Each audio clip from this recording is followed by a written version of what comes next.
ഇനി ജീവിതത്തിൽ ഒരിക്കൽ പോലും പുകവലിക്കരുത്. പുകവലിച്ചാൽ അറിയാലോ ഇപ്പോൾ കാലിൻ്റെ അവസ്ഥ. ഒന്നിനും കൊള്ളാണ്ടായി കാല്. ഒന്നിനും പറ്റാത്തതുകൊണ്ടാണല്ലോ ഡോക്ടർമാർ തിരിച്ചയച്ചത്, കാല് മുറിക്കണം എന്നൊക്കെ പറയുന്നത്. അപ്പോൾ കൃത്യമായിട്ട് ചെയ്താൽ ഇതൊക്കെ ഉണങ്ങും.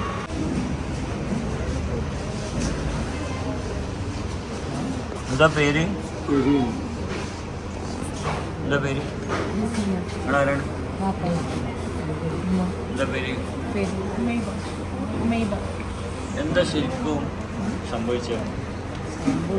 പെട്ടെന്നൊരു വെള്ളം ഉണ്ടായതാണ്. പിന്നത് മുറിക്കാൻ വേണ്ടി കൊണ്ടുപോയി പിന്നെ കട്ട് ചെയ്യാനാണ്. പിന്നെ നമ്മൾ എന്തൊക്കെ നടന്നതെന്ന് എനിക്കറിയില്ല. ഇപ്പം അയാളായിട്ട് ഞാൻ സംസാരിച്ചിട്ടൊന്നുമില്ല. അല്ല, അവസാനേ ഇങ്ങനെയൊക്കെ ആയല്ലോ, ഇനി എന്താണ് വഴി? എന്താണ് അവർ പറയുന്നത്? തന്നെ അപ്പൊ ഇനി എന്താണ് കാല് മുറിക്കാൻ പറഞ്ഞു? അതെവിടുന്നാ പറഞ്ഞേ? ഇതിപ്പോ ഇങ്ങനെ ആയിട്ട് എത്ര കാലമായി? ഇതിപ്പോ ഇങ്ങനെ ആയിട്ട് 4 മാസമായി. ചെറിയൊരു മുറിവ് വന്നിട്ട് കുറേ ആയിട്ടുണ്ട്, 5-6 മാസമായി. പിന്നെ വിരല് കട്ട് ചെയ്തിട്ട് ഇപ്പം 4 മാസമായി. അന്ന് മുതലേ ചികിത്സയുണ്ട്. ഇതിപ്പോ എല്ലാ വിരലും മുറിച്ച് കളഞ്ഞു. ആ കാൽപാദം മുഴുവനും പോയി. മോശം അവസ്ഥയിലല്ലേ ഉള്ളത്. ഇപ്പൊ എന്തൊക്കെയാ നിങ്ങളുടെ അവസ്ഥ ശരിക്കും? വീണ്ടും പഴുപ്പ് വീണ്ടും കൂടുതലായി വന്നിട്ടുണ്ട്. ആൾക്ക് വേദന എടുക്കാൻ പോയപ്പോൾ വീണ്ടും മുകളിലേക്ക് പഴുപ്പ് വരുന്നുണ്ടെന്നാണ് പറഞ്ഞത്. അപ്പൊ ഇനി കട്ട് ചെയ്യാനില്ലാണ്ട് വേറെ വഴിയില്ല എന്നാണ് പറഞ്ഞത്. ഹസ്ബൻഡ് ഇയാൾ പുകവലിക്കലുണ്ടോ? ആദ്യം ഉണ്ടായിരുന്നു. ഈ താവണേന് മുന്നേ വരെയും വലിച്ചുകൊണ്ടിരുന്നു. പുകവലിയില്ല. ബ്ലോക്ക് കഴിഞ്ഞിട്ട് നിർത്താൻ പറഞ്ഞതായിരുന്നു. ആളെ പിന്നെയാണ് നിർത്താണ്ട് കണ്ടിട്ടുണ്ട്. ഇപ്പൊ വലിക്കുന്നുണ്ടോ? ഇല്ലേ? ആയിക്കോട്ടെ, ഇത് ഉണങ്ങാനൊരു വഴിയുണ്ട്. ആഴ്ചക്ക് വരേണ്ടി വരും. ഇനിയുള്ള 4 വർഷം കംപ്ലീറ്റ് ആളും പച്ചക്കറി ആവേണ്ടി വരും. മക്കളും മക്കളൊക്കെ ആവുമോ? ഉറപ്പുണ്ടോ? അത് നടക്കൂല. നിങ്ങളെ കംപ്ലീറ്റ് മക്കളും ആവേണ്ടി വരും. നിങ്ങൾ 2 പേര് മാത്രമല്ല. കഴിയുമോ എന്നാണ് എൻ്റെ ചോദ്യം. അവർ ചിലപ്പോൾ വേറെ താമസമായിരിക്കും. അതൊന്നും എനിക്കറിയണ്ട. കഴിയോ ഇല്ലയോ? കഴിയെങ്കിൽ എവിടെ പോയാലും അവർ പച്ചക്കറി ആയിട്ട് മാറേണ്ടി വരും. അല്ലാണ്ട് ഒരു രക്ഷയില്ല. ഇപ്പം നിങ്ങൾ കണ്ടോ, ഒരു ഉമ്മനെയും കൊണ്ട് മക്കൾ വന്നില്ലേ? 4 ആമക്കളും 3 ആണും ഒരു പെണ്ണുമാണ് ഇവരെ കൂടെ ഉണ്ടായത്. ആ കാല് വളരെ മോശമായി, ഒന്നിനും കൊള്ളാണ്ടായി. അവരവസ്ഥ വളരെ മോശമാണ്. ഞാൻ നോക്കിയിട്ട് പറഞ്ഞത് ഇതിന് വഴിയുണ്ട്, നിങ്ങൾ പച്ചക്കറി ആവുമെന്നാണ്. അവരാദ്യം ആന്ന് പറഞ്ഞു. അവരവിടെ മാറിയിട്ട് ആലോചിച്ചിട്ട് വന്നിട്ട് പറഞ്ഞത്, നമുക്ക് പറ്റും, നമ്മളെ ഉപ്പാക്ക് പറ്റൂല, പേരക്കുട്ടിക്ക് പറ്റും. കുറേ പേരക്കുട്ടി നമ്മളൊന്ന് ആലോചിക്കട്ടെ. നിങ്ങളൊന്ന് മനസ്സിലാക്കേണ്ടത്, പ്രായമായ ഒരു ഉമ്മ, ആ ഉമ്മയെ രക്ഷിക്കാൻ വേണ്ടിയിട്ട് ഈ പറയുന്ന ആളുകൾക്കൊന്നും പച്ചക്കറി ആവാൻ പറ്റുന്നില്ലെങ്കിൽ നമ്മൾ ആലോചിക്കണം ഈ ഉമ്മാൻ്റെ ആരാണ് ഇവരൊക്കെ എന്ന്. അപ്പോൾ നിങ്ങൾ ശരിക്കും ആലോചിക്കേണ്ടത്, നിങ്ങൾക്ക് എല്ലാവർക്കും ഇത് പറ്റുമെന്നാണ്. പറ്റുമോ എന്നുള്ളത് കുറച്ച് നേരം ഒന്നവിടെ ഇരുന്ന് ആലോചിച്ചിട്ട് എല്ലാവരോടും കൂടെ ചോദിച്ചാളോ. പെട്ടെന്ന് നിങ്ങളൊരു തീരുമാനം എടുക്കണ്ട. അവരാന്ന് പറയുകയാണെങ്കിൽ ഇത് പഴയതുപോലെ മുറിവൊക്കെ ഉണങ്ങി കാലാവും. പറ്റുമോ എന്നുള്ളത് നിങ്ങളൊന്ന് ആലോചിച്ചു.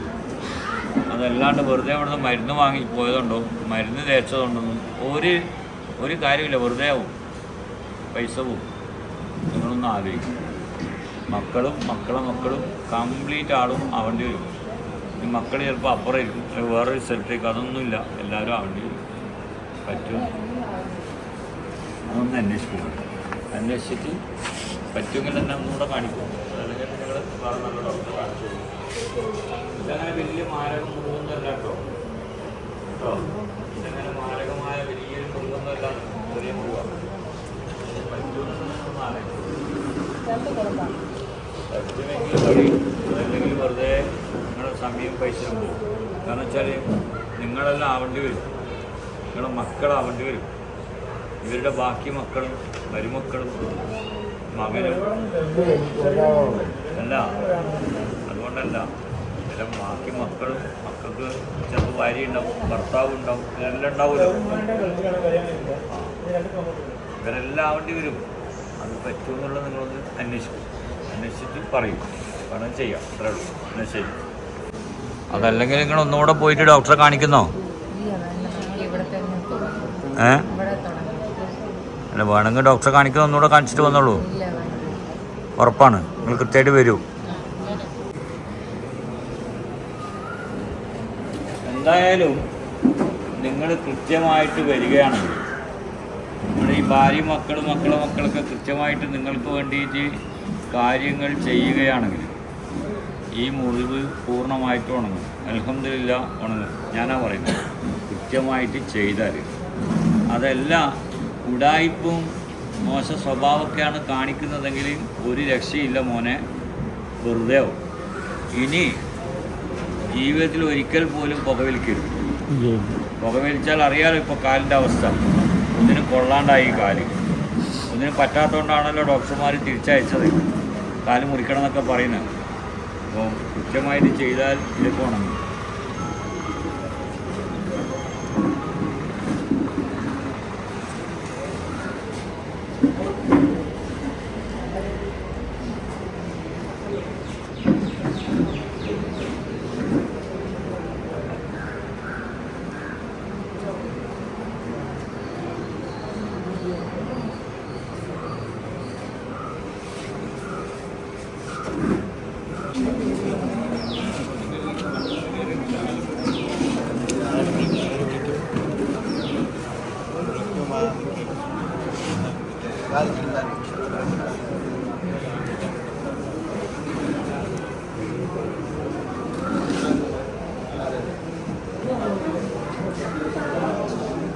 വഴിയുണ്ട്, കയ്യിൽ നീരുണ്ട്, ഒന്നാഴ്ചക്ക് വരേണ്ടി വരും.